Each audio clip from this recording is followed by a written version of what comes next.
Les fêtes sont avant tout des moments de rassemblement. On se retrouve, on partage, on mange ensemble, on prend des nouvelles. Et pourtant, si nous sommes honnêtes, c'est pas toujours ce que nous vivons. Ces moments peuvent rapidement devenir pesants, voire anxiogènes. On peut ressentir de la tension, du stress, un malaise diffus. Si je vous en parle aujourd'hui, c'est parce qu'à l'approche de ces périodes, je m'étais surprise à ressentir du stress. Pas forcément à cause d'un conflit ouvert, mais à cause de certaines questions, des questions trop intrusives, des remarques déplacées, souvent banalisées. Et bingo, dimanche dernier, j'ai vécu une scène. J'ai rencontré un frère que je n'avais pas vu depuis longtemps. Il me regarde et il me dit, ta bonne mine, ça va? J'ai répondu oui. Et très vite, une autre question arrive. Et presque automatiquement, il me dit, j'espère que tu es déjà marié. Je dis non. Et là, sans que je n'ai rien demandé, les conseils commencent. Peut-être que je suis trop exigeante. Peut-être que je devrais voir mes critères. Peut-être ci, peut-être ça. Les femmes comme vous, les hommes. Heureusement, c'est mon frère qui me sort de cette situation. Il est intervenu pour me dire, Ange, c'est le moment de partir. Mais en partant, je me suis dit,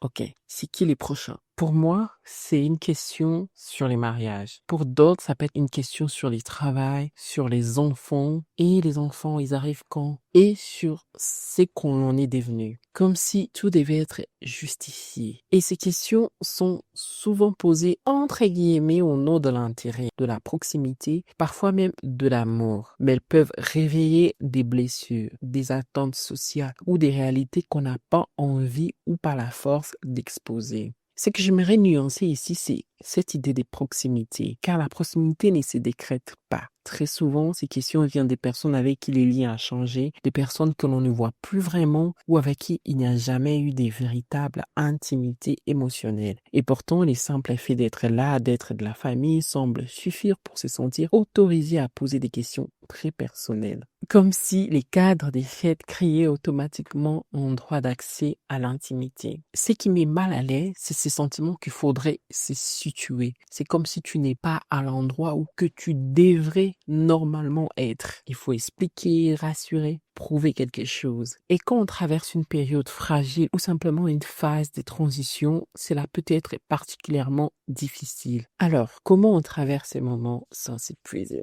Une première étape consiste à identifier les sujets sensibles, les questions qui touchent trop fort et les personnes particulièrement intrusives. Il peut être utile de préparer aussi des phrases refuges, des phrases simples, neutres, protectrices. Je préfère ne pas parler de ce sujet aujourd'hui, c'est quelque chose de personnel pour moi, ou encore, et si on parlait d'autre chose? Parfois, dépersonnaliser aide aussi, car ces remarques parlent souvent davantage des attentes et des insécurités de la personne qui les formule que de notre réalité. J'ai lu aussi qu'il existe des gestes simples, des régulations émotionnelles. S'isoler quelques minutes, respirer, envoyer un message à quelqu'un de confiance, aller aux toilettes, demander un verre d'eau, un verre de jus, commenter les repas. Ce ne sont pas des fuites, ce sont deux moyens de se recentrer. Il faut aussi mettre des limites. Je trouve que c'est important. Mettre des limites ne signifie pas rompre les liens. Ce n'est pas rejeter. C'est justement arrêter de se sacrifier émotionnellement pour maintenir une façade. Les fêtes ne sont pas un test, ni un concours des bien-être. Et aussi, les fêtes ne mesurent pas notre valeur. Elles ne définissent pas non plus notre trajectoire. Ce sont des moments de lien. Et les liens, même précieux, ont besoin des limites pour rester vivants. Bonjour, je m'appelle Ange Macadi, je suis passionnée par la psychologie et par la compréhension de nos fonctionnements intérieurs. À travers ce podcast, je partage des réflexions, des lectures. Merci de m'avoir écouté, n'hésitez pas à partager vos expériences, à commenter, à diffuser cet épisode. À très vite pour les prochains épisodes.